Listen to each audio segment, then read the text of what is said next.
क्या हो अगर कोई ये कहे कि जीवन की सबसे बड़ी जीत हम्म। असल में कुछ हासिल करने में नहीं है, अच्छा, तो फिर किसमें है? बल्कि अपनी शारीरिक क्षमता खोने के बाद मिलने वाली उस अजीब सी एक गहरी शांति में ओ, ये तो बहुत ही गहरा और थोड़ा अलग विचार है ना? अक्सर ऐसा होता है कि हम किसी पुराने बक्से को साफ कर रहे होते हैं या किसी पुरानी एल्बम के पन्ने पलटते हुए अपनी ही किसी पुरानी तस्वीर पर अचानक अटक जाते हैं। बिल्कुल, ये तो हम सभी के साथ कभी ना कभी होता ही है। हाँ, और वो तस्वीर उसी इंसान की होती है लेकिन एक बिल्कुल अलग दौर की। उस एक पल के लिए जैसे समय पूरी तरह से रुक जाता है एकदम सही कह रही हैं आप। और दिमाग में बस एक ही सवाल घूमता है कि यार उस पुरानी तस्वीर वाले इंसान से लेकर आज तस्वीर देखने वाले इंसान तक का ये जो सफर है, ये इतनी जल्दी कैसे बीत गया? बिल्कुल, समय के लगातार फिसलने का ये जो एहसास है ना, ये बहुत ही अजीब और बहुत ही गहरा होता है। हम्म। सच कहूं तो ये एक ऐसा अनुभव है जो इंसान होने की बुनियादी शर्तों में से एक है। हाँ, हम सभी इसे महसूस करते हैं। हर इंसान लगातार समय की धारा में बस आगे बढ़ता रहता है, लेकिन जीवन का असली अर्थ, उसकी जो पूरी रूपरेखा है, वो अक्सर तब समझ में आती है जब हम थोड़ा पीछे मुड़कर देखते हैं। सही बात है। और आज हमारी इस विस्तृत चर्चा का केंद्र भी बिल्कुल यही विचार है। हम्म तो आज हम किस स्रोत पर चर्चा कर रहे हैं? आज हम एक बहुत ही खूबसूरत रचना के माध्यम से इस विषय की परतों को खोलने जा रहे हैं। हम बात कर रहे हैं हिंदी साहित्य के महान कवि सुमित्रा नंदन पंत जी की एक बेहद भावनात्मक रचना की। अरे वाह, सुमित्रा नंदन पंत जी। हाँ, और उनकी इस चिंतनपूर्ण रचना का शीर्षक है 60 वर्ष। हमारे पास जो स्रोत सामग्री है वो इसी रचना का एक विस्तृत सारांश और गहराई से किया गया विश्लेषण है। बहुत ही दिलचस्प विषय चुना है आज। शुक्रिया। तो श्रोताओं के लिए मैं बता दूं कि इस चर्चा का हमारा मुख्य उद्देश्य ये समझना है कि जब एक ऐसा व्यक्ति जिसने शब्दों और भावनाओं को इतनी गहराई से जिया हो, वो अपने जीवन के 60वें पड़ाव पर पहुंचकर पीछे मुड़कर देखता है तो वो क्या निष्कर्ष निकालता है। बिल्कुल, बचपन की मासूमियत से लेकर 60 वर्ष की उम्र के ठहराव तक का सफर। एकदम सही। तो आइए इस विषय की गहराई में उतरते हैं, क्योंकि मुझे लगता है कि ये यात्रा बहुत कुछ सोचने पर मजबूर करने वाली है। हाँ, ये निश्चित रूप से एक बहुत ही दार्शनिक और आत्ममंथन से भरी यात्रा है। जब कोई कवि अपने जीवन का अवलोकन करता है, तो वो केवल घटनाओं की कोई सूची नहीं बनाता है। वो सिर्फ ये नहीं बताता कि कब क्या हुआ। बिल्कुल नहीं। वो उन घटनाओं के पीछे छिपे अर्थों को खंगालता है। वो उस अदृश्य धागे को सामने लाता है जो पूरे जीवन को एक साथ बांधता है। ये बात बहुत सही कही आपने। और पंत जी की ये आसना सिर्फ उनके अपनी व्यक्तिगत कहानी तक सीमित नहीं है। ये मानव जीवन के उस सार्वभौमिक चक्र को दर्शाती है जिससे हर इंसान को किसी न किसी रूप में गुजरना ही पड़ता है। तो अगर हम जीवन पर पीछे मुड़कर देखने की बात कर रहे हैं, तो मुझे लगता है कि सबसे तार्किक शुरुआत जीवन के पहले अध्याय से ही होनी चाहिए। यानी बचपन से। हाँ, बचपन। स्रोत सामग्री की गहराई में जाने पर एक बात बहुत स्पष्ट रूप से उभर कर आती है कि पंत जी का बचपन पूरी तरह से प्रकृति की गोद में बीता। पहाड़ों और वादियों के बीच। बिल्कुल। वे बताते हैं कि उनके जो सबसे अच्छे और करीबी मित्र थे, वो असल में इंसान नहीं थे।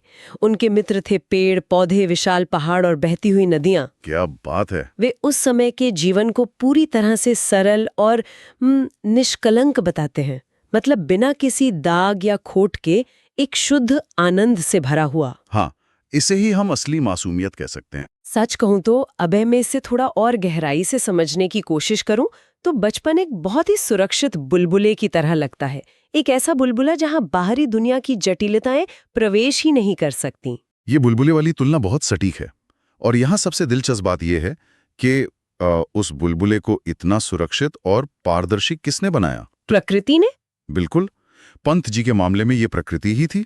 अब सोचिए, इंसान जब दूसरे इंसानों के बीच बड़ा होता है तो बचपन से ही उस पर कई तरह की अपेक्षाओं का बोझ डाल दिया जाता है। हाँ, प्रतियोगिताएं, दूसरों से तुलना करना, ये सब तो होता ही है। एकदम सही। लेकिन प्रकृति के साथ ऐसा बिल्कुल नहीं है।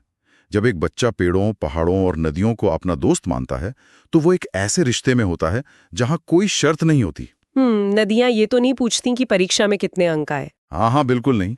और पहाड़ किसी तरह की प्रतियोगिता नहीं करते।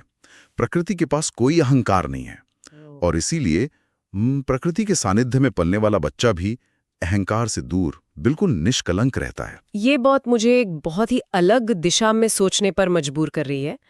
मतलब क्या हम ये कह सकते हैं कि प्रकृति का ये जो बिना किसी शर्त वाला रवैया है, जिसे हम नॉन जजमेंटल कहते हैं, वही उस निष्कलंक आनंद का मुख्य कारण था? मैं तो यही कहूंगा। क्योंकि अगर इंसान की बनाए समाज को देखें तो वहां तो हर कदम पर कोई ना कोई मूल्यांकन हो रहा है, हर कोई आपको जज कर रहा है। बिल्कुल, समाज की यही सच्चाई है। तो अगर सच में प्रकृति का ये निस्वार्थ साथ ही असली आनंद का स्रोत है, तो आजकल के जो आधुनिक जीवन शैली है, क्या उसमें कुछ खो नहीं गया है?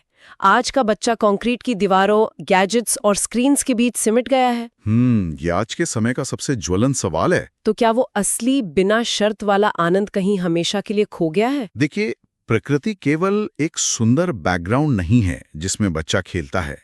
वो एक बहुत ही मूक लेकिन बेहद प्रभावशाली शिक्षक है। एक शिक्षक की तरह। हाँ, प्रकृति के बीच पलने बढ़ने से जीवन में जो सरलता और एक प्राकृतिक लय आती है, वो इंसान की भावनात्मक नींव को बहुत गहराई से मजबूत बनाती है। पंत जी के अनुभव से ये साफ झलकता है। मतलब उनके अंदर जो ठहराव था, वो उसी का परिणाम था। बिल्कुल।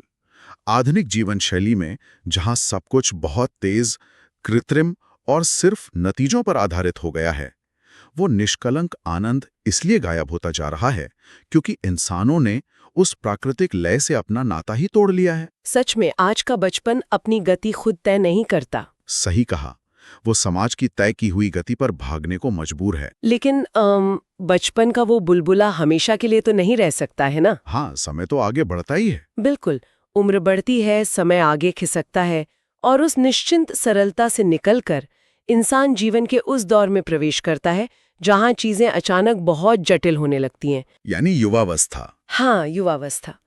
स्रोत सामग्री बताती है कि जैसे जैसे पंत जी की उम्र बढ़ी, बचपन का वो शांत और सुरक्षित आवरण हटने लगा और उनके जीवन में कठिनाइयां तथा जिम्मेदारियां बहुत तेजी से बढ़ने लगी। एकदम सही। बचपन का वो शांत पहाड़ अब एक ऐसी खुरदुरी जमीन में बदल जाता है जहां किसी को भी अपना रास्ता खुद बनाना पड़ता है। हाँ, जहाँ कोई उंगली पकड़कर चलाने वाला नहीं होता। हाँ, ये वो समय होता है जब सपनों और वास्तविकता के बीच का सीधा टकराव शुरू होता है। बचपन में जो हमने बड़े बड़े सपने देखे होते हैं, जब वे दुनिया की कठोर सच्चाई से टकराते हैं तो एक बहुत ही तीव्र घर्षण पैदा होता है, एक तरह का फ्रिक्शन। और इस फ्रिक्शन का जिक्र हमारे स्रोत में बहुत स्पष्ट रूप से किया गया है। बिल्कुल किया गया है। बताया गया है कि युवावस्था में उन्होंने कई ऊंचे सपने देखे। उनमें से कुछ सपने तो पूरे हुए, जिनसे खुशी भी मिली, लेकिन कई सपने अधूरे भी रह गए, जो कि हर इंसान के साथ होता है। हाँ, समय के साथ उन्हें जीवन की वास्तविकताओं का सीधा सामना करना पड़ा।